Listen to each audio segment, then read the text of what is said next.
I've had this question that I've asked myself, I've asked others since Trump was elected, and we've seen this sort of astronomical rise in Bitcoin. What specifically are the regulations in place that have handcuffed Bitcoin's growth, in your view, that will now be lifted under this new administration? Breaking news, Donald Trump continues to make big moves behind the scenes, his goal being to get Bitcoin's price a lot higher and usher in a U.S. crypto renaissance.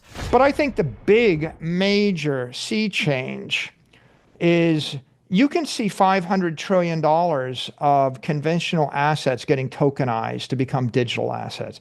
I think the issue is, why wouldn't half of the equity in the world become digital equity? Like, why wouldn't you expect to see Apple stock, Google, Amazon stock trading on your iPhone and your Android phone as tokenized security? I think the exciting thing, right, is defining a digital token, right? How about a token in cyberspace that has utility in cyberspace? It's not a security. It doesn't have a claim on real property or on cash flows, but rather it's Tom Brady gives a digital token, and it gives super fans rights to chat with Tom Brady online, right? 10 million people want to comment on Tom Brady's post, but the top 100 super fans, they get elevated to the top.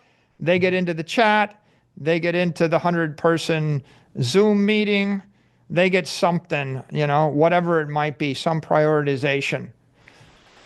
I don't know why there wouldn't be a million of those different types of tokens issued. Trump's former campaign chairman, Paul Manafort, recently revealed at Bitcoin conference MENA Trump's true intentions and what we should expect out of a Trump presidency come January. And the strongest advocate you could possibly have at this point in time, and he's only going to be stronger because when he goes back to the White House in January, one of the first things he's going to be doing is to clean out the SEC and put together people in an administration that will look at Bitcoin as part of, as he said, the strategic reserve of the United States. So I think there's a lot of exciting times ahead. To those of you who are celebrating $100,000 Bitcoin, you're going to be celebrating much higher very soon, I think. 100% Donald Trump will measure his success by Bitcoin's price and take credit for a high Bitcoin price. I agree with Nick Carter when he says this here from a recent video. Trump wants Bitcoin to go up to vindicate his pro-Bitcoin stance. He's a markets-driven guy. The shackles have come off this industry. It's a new era in Washington for the world. So the rally, I think, does have legs. I think it has fundamental soundness to it. So let's talk about the big changes Donald Trump is planning to make. Blockchain Association CEO Kristen Smith, their mission is to advance the future of crypto in the United States by shaping policy, reveals the Trump policy changes she expects to see within Trump's first year. You should prepare for this. What specifically are the regulations in place that have handcuffed Bitcoin's growth, in your view, that will now be lifted under this new administration? Yeah, well, it's interesting. When we talk about the SEC, we're really talking about things other than Bitcoin. Bitcoin has been perceived to be a commodity, and it's been something outside of it. But the fact that there isn't a basic regulatory framework for the exchanges and the trading of these assets, I think is something that has kept people out of Bitcoin. When you look at all of the institutions, the wirehouses and others, they see like, oh, they think this is unregulated. And if there were regulated markets like people are used to having with financial assets, I think people would be more open to coming into Bitcoin. But, I'm in the camp of going back to that survey. I think it goes to 200 before it goes to 50. I think that, you have a lot of people that are learning about Bitcoin for the first time. And I think, as more and more sort of retail financial advisors are advising their clients to do this, I think that we're going to see more people come into Bitcoin.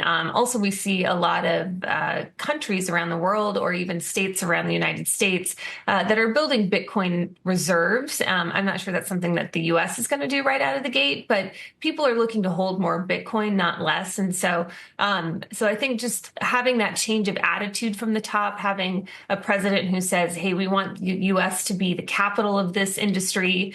We want to fight for you. We're behind you. We're going to get the rules right. We're going to get it done here. Just having that change of attitude at the top makes a tremendous amount of difference. So in terms of that regulatory framework that you referred to regarding the exchanges specifically, what are some of the the tent poles of that you're seeking? I mean, what are some of the hallmarks, and how will they affect the likes of a Coinbase or a Robinhood? Yeah, I think if you talk to any of the exchanges or the brokers that are out there today, is they want a place to be able to go and register. Like, they want to have government with some oversight to ensure that there aren't conflicts of interest, that things are running smoothly, that there isn't any funny business going on at that level. When you have a centralized entity that's performing those types of services, this doesn't apply to DeFi. This is just for the centralized platforms. And we also need to figure out some way to solve this issue of what are these tokens. This issue of token classification has been a problem for a long time.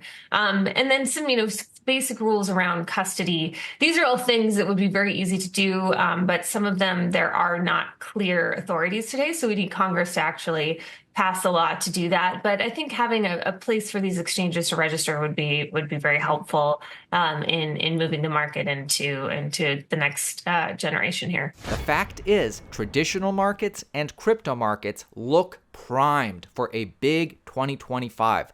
Tom Lee has been right on the direction of the markets for a long time, so let's hear his latest prediction. What does he expect comes next in 2025? You've been right on the direction of the market for a long time now. Tom, you think the gains continue?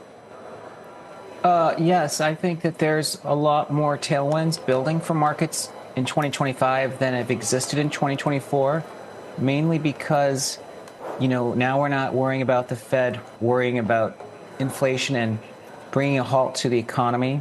We have an election that's behind us, and now we have a lot of cash on the sidelines, and I think companies finally having more courage and what I think we'd call animal spirits and a willingness to start to do mergers and other things that, like capital markets, that actually help stocks next year. Make sure you subscribe. We give you an edge in cryptocurrency. If you're interested in making money in crypto, subscribe to our channel. Of course, never financial advice, just info and opinion. Your daily edge to stay informed. Turn notifications on. The people with notifications on will get notified, can be the first to comment, then their comments will rise to the top. See you tomorrow, my friends. And just quickly, you said 200 before 50, but does it ever go back to 50, or is that history? I think it's history. I mean, listen, I'm the policy person, right? I work in Washington. I am not Bitcoin rich myself. So, listen, I think that more people are opening up to this. I think it's gone so mainstream in the short time that I've been doing this work, and I think that when people realize that, boy, I want to have 1%, 2% of my retirement portfolio in Bitcoin, that is kind of a one-way street. And I think as we're talking with different institutions, there's been this shift of they can't afford to not have an informed position on this. And I think that, ultimately is going to lead more and more people to buying Bitcoin over time.